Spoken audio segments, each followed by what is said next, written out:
شخص بيهينك وبيذلك وبيقل ادبه عليك وحضرتك متعلق بيه وماسك فيه، ويوم ما يهينك ويذلك ويديك على وشك ويبقى عايز يسيبك ويمشي، انت بقى تعمل ايه؟ تقعد تمسك فيه، لا والنبي ما تسيبنيش، انا حياتي هتبوظ من غيرك، اوعى تسيبني. مش ده اللي بيحصل؟ قمة إهانة النفس. أكبر الكبائر عند ربنا مش الزنا والسرقة والقتل زي ما احنا فاكرين إن دي أكبر الكبائر، لكن الأكبر والأكبر إنك تهين نفسك وتذل نفسك عشان خاطر بني آدم. عارف ليه؟ إن ربنا كرمك، ولقد كرمنا بني آدم تكريم كبير أوي أوي أوي أوي، أكبر من السماوات والأرض والبحار والمحيطات والجبال.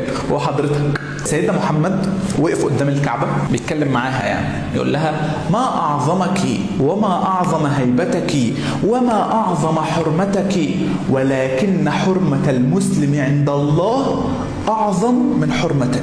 مش عيب إنك تهين نفسك وتتعلق بشخص هو غلط وتذل نفسك علشانه وتحمل نفسك فوق طاقتك علشانه، كأنه هو اللي بيأكلك وبيشربك وبيرزقك.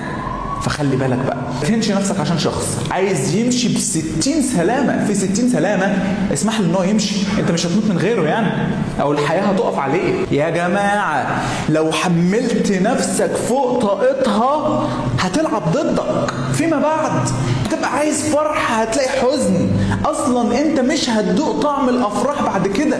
مش ظلمت نفسك وجيت عليها؟ استحمل بقى، تتعلقش بحد، ما تمسكش في حد، ما تهنش نفسك عشان حد هو مش القطعة الأخيرة اللي مش هتتعوض، لا ده في زيه وأحسن منه 100,000 مرة.